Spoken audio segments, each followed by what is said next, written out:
Dan tibalah mereka di depan gua. Banyak bekas jejak pendaki yang pernah melalui jalur tersebut. Mereka berlima harus melalui gua itu karena nantinya akan menemui jalur selanjutnya setelah melewati gua. Di sini mulailah ada rasa takut di antara mereka karena melihat gua itu sangatlah gelap. Bahkan tiap pun meminta untuk mencari jalan lain. Tapi sayang, ini satu-satunya jalur yang benar jika mereka ingin cepat sampai. Richie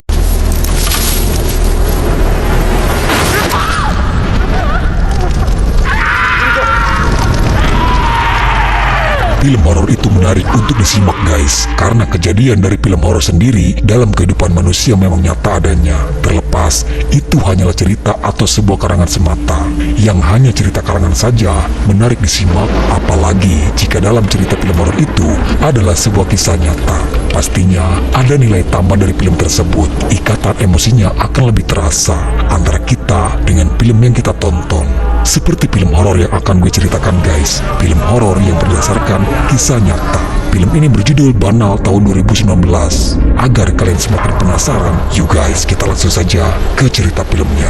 Sebelum film dimulai, kita diperlihatkan dahulu tulisan dari cerita yang sebenarnya. Pada tahun 2004 terjadi kebakaran besar yang membakar hutan di pegunungan terpencil di daerah Luzon Utara. Gunung itu populer untuk para pendaki dan para peziarah. Untuk sebagian orang percaya, jika mereka bisa sampai ke puncak gunung, segala keinginan yang ada di dunia bisa terkabulkan. Namun dari insiden kebakaran hutan tersebut, sampai kini masih belum diketahui penyebabnya.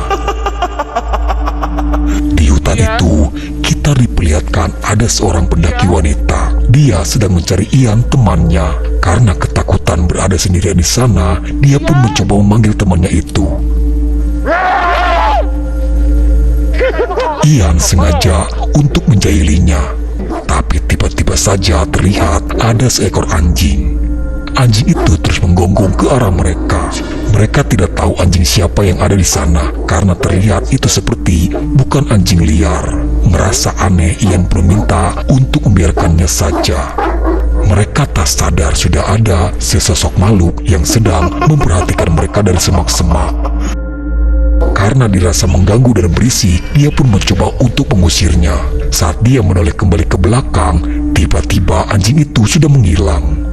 Dan kini dia pun kembali kehilangan Ian. Sudah tidak lucu lagi bagi dia jika Ian masih bercanda.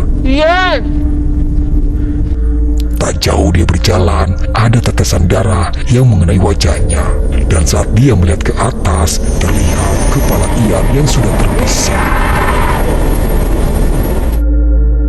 1 bulan berlalu, siang itu di sebuah kampus. Di sana kita diperkenalkan kepada Thea, Richie, Mark, Yellow, dan Erika. Mereka berlima ini adalah sahabatan. Kemanapun mereka pergi selalu bersama. Erika adalah seorang yang sangat religius. Di tengah kesibukan, dia selalu menyempatkan diri datang ke gereja yang ada di kampus untuk selalu berdoa. Jujur saja, Mimin senang dengan film ini guys, karena wanitanya yang cantik-cantik. Kebetulan itu adalah hari terakhir mereka masuk kampus karena libur panjang akhir semester. Di sebuah tempat nongkrong, mereka berlima merencanakan liburan kemana kita guys? Karena semua tempat wisata sudah hampir pernah dikunjungi. Di sini Yellow mempunyai rencana lain untuk mengajak mereka pergi ke suatu tempat yang belum pernah mereka kunjungi. Yellow mengajak mereka untuk hiking ke tempat ibunya yang ada di provinsi terpencil. Di sana selain tempat camping, biasa juga dikunjungi banyak peziarah. Konon katanya jika mereka bisa mendaki sampai ke puncak Gunung Awanggan, setiap permintaan akan dikabulkan. Di sini Yellow tahu kalau Erika ini sedang mengalami sebuah masalah. Yellow juga mengatakan kalau di pegunungan itu ada kuil Bunda Maria. Selain bisa berdoa, mungkin saja setiap doa yang Erika panjatkan bisa dikabulkan lebih cepat di gunung itu. Mendengar hal tersebut, sepertinya Erika tertarik, begitu juga dengan teman-teman yang lainnya. Sampai pada akhirnya, mereka pun sepakat untuk pergi camping di sana. Di rumah, Erika meyakinkan dirinya sebelum berangkat ikut ke gunung itu. Diketahui kalau ibunya Erika ini sedang sakit parah. Erika yang adalah keluarga sederhana tak mampu lagi untuk merawat ibunya di rumah sakit. Selain Erika orang yang religius, itulah alasan Erika selalu berdoa setiap saat untuk meminta kesembuhan atas sakit yang diderita ibunya itu. Akhirnya Erika pun ikut bersama teman-teman yang lainnya. Tujuan Erika pribadi bukan untuk liburan, tapi dia tertarik dengan ucapannya Yellow soal permintaannya bisa terkabulkan jika bisa berhasil ke puncak gunung itu. Dalam perjalanan Richie yang sebelumnya mencari tahu soal gunung yang mereka akan tuju, dia menceritakan kalau gunung itu adalah tempat suci yang biasanya para dukun selalu datang ke sana dan juga menjadi tempat bersemayangnya roh leluhur Dewi Tumau. Untuk antisipasi, Richie prepare membawa suar jika keadaan darurat. Setelah perjalanan yang jauh dan memakan waktu berjam-jam, sampailah mereka di kaki gunung Awanggan, titik awal sebelum mereka naik ke puncak gunung itu. Sebelumnya, mereka harus daftar terlebih dahulu. Namun di pos penjaga, mereka diberitahukan kalau ternyata untuk saat ini dilarang bagi para pendaki naik ke gunung tersebut. Dia juga mengatakan kalau pengumumannya sudah diterbitkan 1 bulan yang lalu. Sayangnya Elo tidak tahu soal informasi itu. Walaupun mereka memaksa untuk masuk, tapi penjaga tetap melarangnya karena demi untuk keselamatan mereka sendiri. Namun datang Thea yang mengetahui kalau dilarang untuk mendaki. Dia pun mencari alternatif lain dengan menyogok penjaga itu. Ya, karena tawaran yang tidak bisa ditolak, akhirnya dia pun mengizinkan mereka untuk masuk. Salah satu penjaga yang bernama Cielo ditugaskan menjadi tour guide mereka. Lalu pendakian pun dimulai. Mereka diarahkan ke jalur yang berbeda, tidak menggunakan jalur yang seperti biasanya, karena ini salah satu jalur yang cukup aman.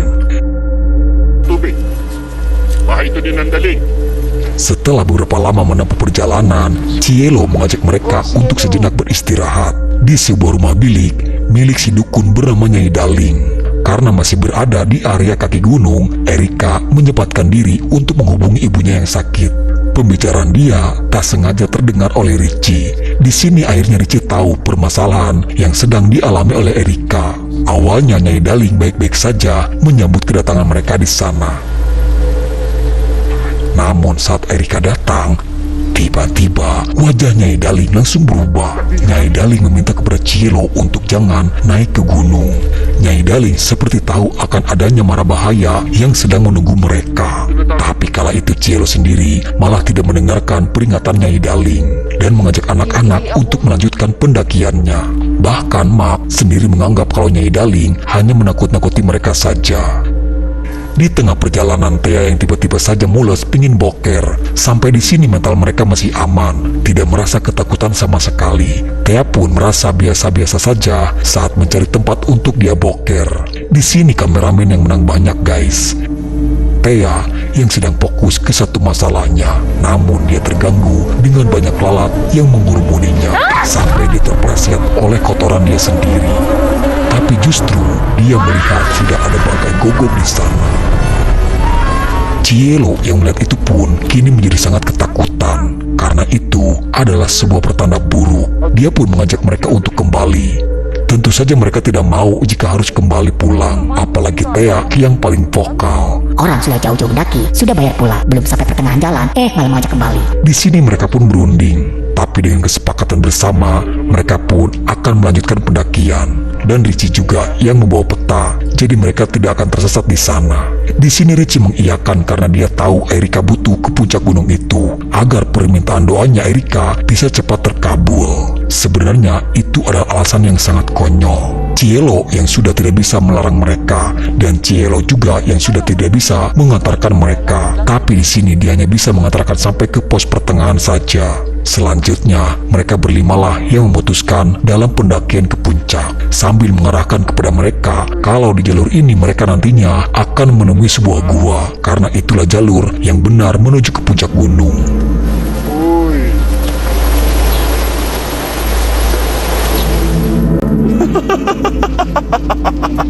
Dan tibalah mereka di depan gua. Banyak bekas jejak pendaki yang pernah melalui jalur tersebut. Mereka berlima harus melalui gua itu karena nantinya akan menemui jalur selanjutnya setelah melewati gua. Di sini mulailah ada rasa takut di antara mereka karena melihat gua itu sangatlah gelap. Bahkan Thea pun meminta untuk mencari jalan lain. Tapi sayang, ini satu-satunya jalur yang benar jika mereka ingin cepat sampai. Richie meyakinkan Thea, meminta Thea untuk selalu memegang tangannya.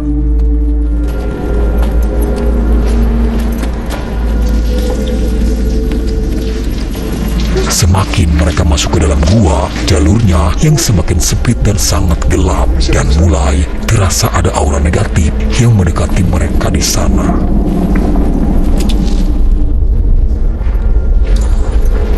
Mark yang hanya menggunakan korek api sebagai sumber cahaya, dan di pertengahan jalan tiba-tiba saja mereka kini sudah terpisah dengan yang lainnya. Dan sialnya lagi, lampu senternya itu malah mati sekarang. Richie yang mencoba akan diperbaiki, namun justru dia malah terpisah dari genggamannya Thea. Mark yang masih fokus ke depan, tak sadar sudah ada kuntilanak di sampingnya. Sementara dia pun kini sendirian sekarang. Mencoba memanggil Richie pun tak ada jawaban. Dia hanya bisa merangkak perlahan sambil meraba bebatuan.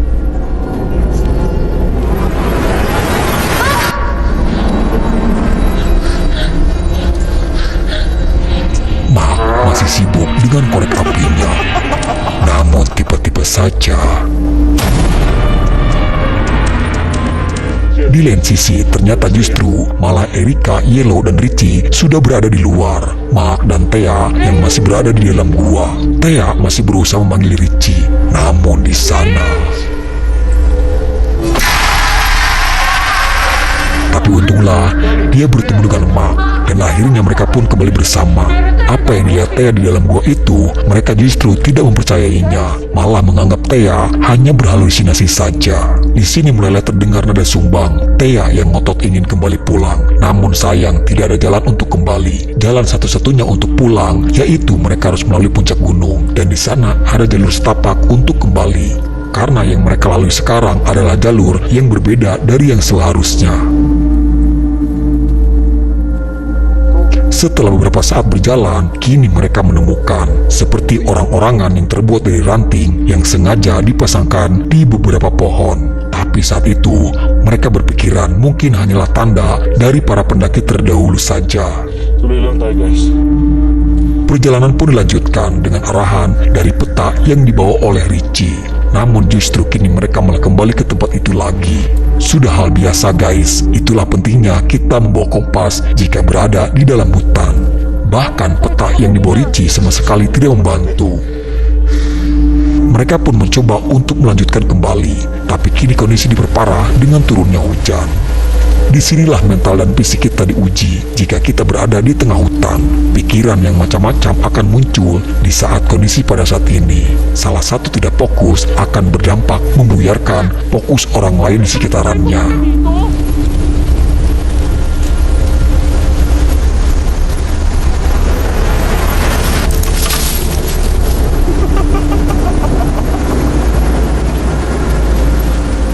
Thea yang kembali diperlihatkan seperti ada sesosok wanita berambut panjang yang berada di balik pepohonan. Karena terlihat samar-samar, dia pun mencoba memperjelas penglihatannya.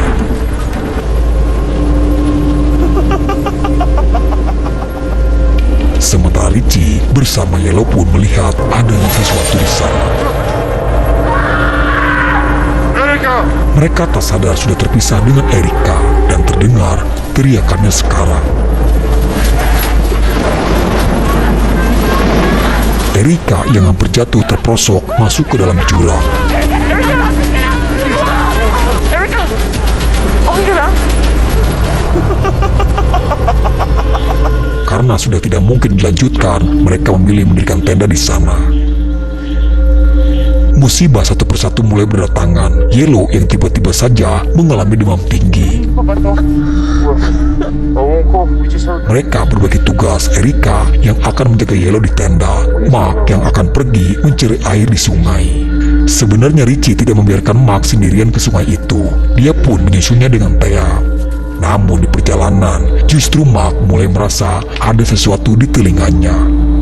Bukannya hewan, tapi justru itu lebih kepada seperti akar pohon yang panjang.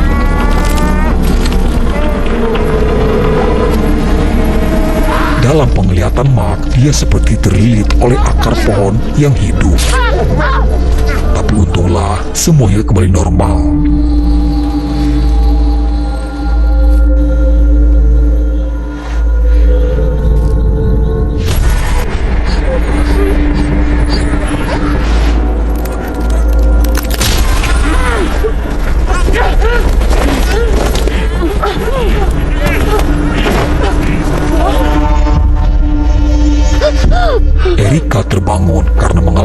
mimpi yang sangat buruk. Dan ternyata langit pun sudah mulai terang. Tapi kini dia hanya tinggal berdua bersama Yellow saja di sana. Erika lalu mencari keberadaan yang lainnya. Namun terlihat mereka bertiga yang sudah bertingkah aneh. Mereka seperti orang yang kesurupan, tak sadar apa yang sudah mereka lakukan di sana. Saya tak pernah pikir main lagu mabuk. Sudah bukan pendakian yang menyenangkan lagi bagi mereka. Dan justru kini mereka malah kehilangan Yellow sekarang. Yellow! Keadaan sudah semakin rumit hingga membuat Mark yang harus bertengkar dengan Richie karena dianggap dia yang salah You know jalur. what? You guys do your own thing, and I'll do mine. Sedangkan Thea masih saja mengajak mereka untuk kembali pulang. Mark yang berada di pinggiran sungai untuk mengambil minum. Dia baru tersadar kalau ada yang memperhatikannya dari jauh. Dengan raut wajahnya itu yang sangat menyeramkan. Terlihat dengan boneka yang terbuat dari ranting. Dari jauh dia bisa melukai Mark dengan mematahkan tulang-tulangnya. Sampai Mark pun harus tewas di sana. Mereka bertiga yang menunggu Mark tak kunjung datang. Mereka berpikir Mark mungkin sudah jalan duluan. Perjalanan pun dilanjutkan kembali. Dari peta tersebut, mereka bertiga harus melewati sungai itu. Di sini, Erika mengungkapkan dari mimpi yang dialaminya. Di mimpi itu, Erika sendiri melihat kalau ibunya tewas di tangan dia sendiri. Apakah itu artinya Dewi Tumau tidak akan mengabulkan permintaannya? Erika menjadi tidak yakin dengan niatnya sekarang. Apakah pendakian ini hanya akan menjadi sia-sia saja? Erika tak sadar sudah berbicara seperti itu. Di sini Thea tersadar kalau pendakian ini hanya dimanfaatkan untuk tujuan Erika saja. Padahal sejak dari awal, Erika sendiri sudah tidak mau memaksakan dalam pendakian tersebut. Namun justru Thea lupa kalau dia sendirilah yang memaksakan sampai dia pun menyogok penjaga itu. Erika ngotot untuk tetap melanjutkan karena merasa sudah terlanjur ada di pertengahan jalan. Dan tak hanya itu, justru untuk jalan kembali pulang hanya ada di seberang setelah mereka melalui puncak gunung. Richie mencoba menenangkan Thea yang emosi, tapi kini Thea malah menjadi menyebalkan. Tiba-tiba, Thea seperti ada yang menariknya masuk ke dasar sungai. Richie dan Erika pun segera menolong.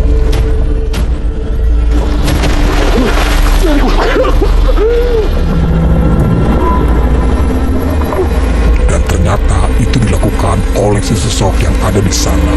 Thea menjadi korban selanjutnya. Sekuat apapun Richie menolong, tapi tak akan bisa menghentikan kutukan tersebut.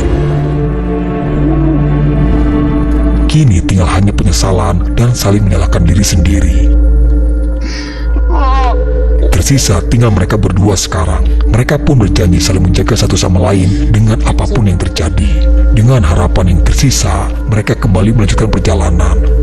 Setelah beberapa saat, dari jauh mereka melihat ada segerombolan orang-orang di sana. Richie dan Erika mengira kalau mereka adalah orang jahat. Richie meminta kepada Erika untuk menunggu dari jauh, sedangkan dia akan mencoba mendekat dan mencari tahu orang-orang itu.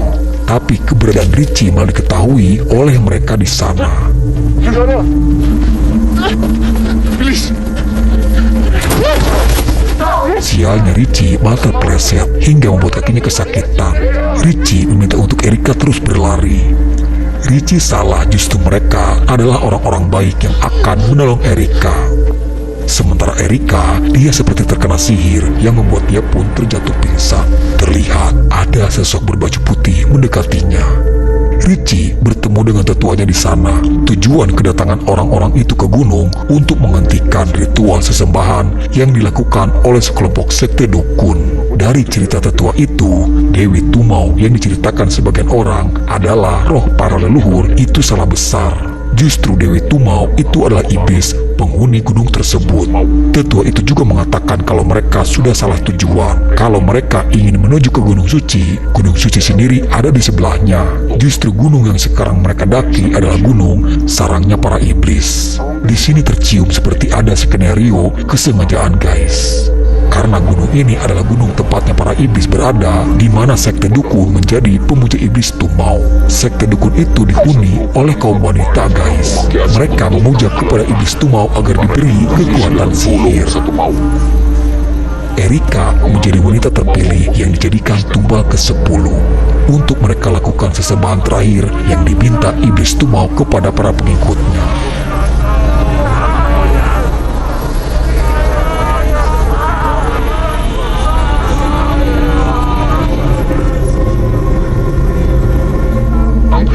Dan ternyata dalam dibalik semuanya ini adalah Yellow. Dia adalah salah satu pemuja Tumau yang kini diberikan gelar sebagai pimpinan sekte dukun. Karena Yellow sudah mampu membawa wanita seperti Erika untuk dijadikan sesembahan. Maganda na kayo. Di sini tetua mengumpulkan orang-orang pemberani untuk menghancurkan sekte tersebut, untuk menggagalkan sesembahan ke-10 mereka. Karena jika sampai terlambat, kekuatan mereka akan bertambah dan itu akan sulit untuk dilawan. Pero hindi ko ginawa. Kaya sasama ho ako. Dari awal sudah direncanakan oleh Yellow untuk menjebak Erika agar bisa ikut dengannya. Paano mo nagawa sa amin to? Nagtanggap ka bilang kaibigan namin. Dan sampailah kepada puncaknya di mana Yellow akan mempersembahkan Erika kepada iblis Tumau.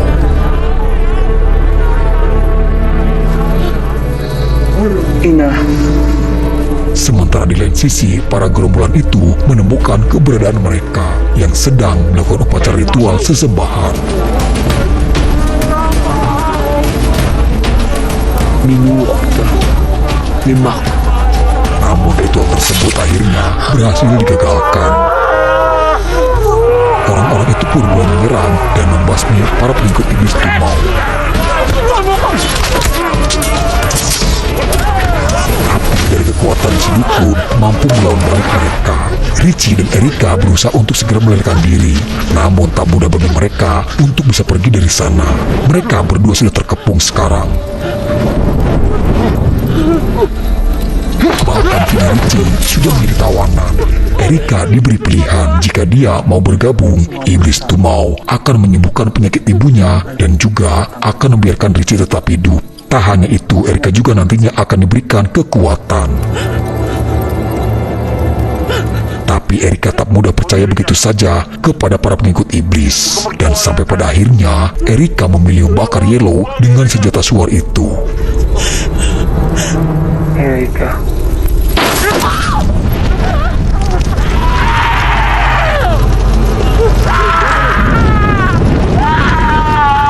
Dan dari tragedi tersebut, sekarang diketahui kalau penyebab kebakaran hutan itu karena tubuh si dukun yang terbakar. Richie dan Erika berhasil terselamatkan. Nandito na po yung ambulance.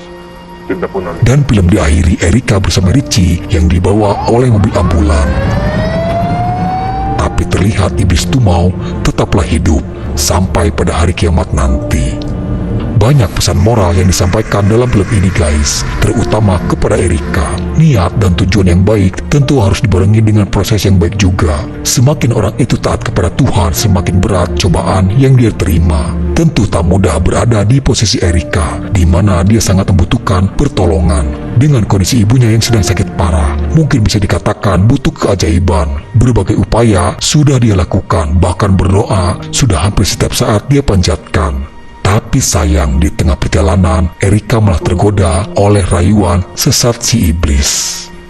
Dan satu lagi, kalian akan bisa mengenali karakter seseorang itu sebenarnya di saat kalian sama-sama berada di posisi yang sulit. Mungkin cukup sampai di sini dulu ceritanya. Sampai jumpa di video selanjutnya. Salam dari saya dan bye-bye.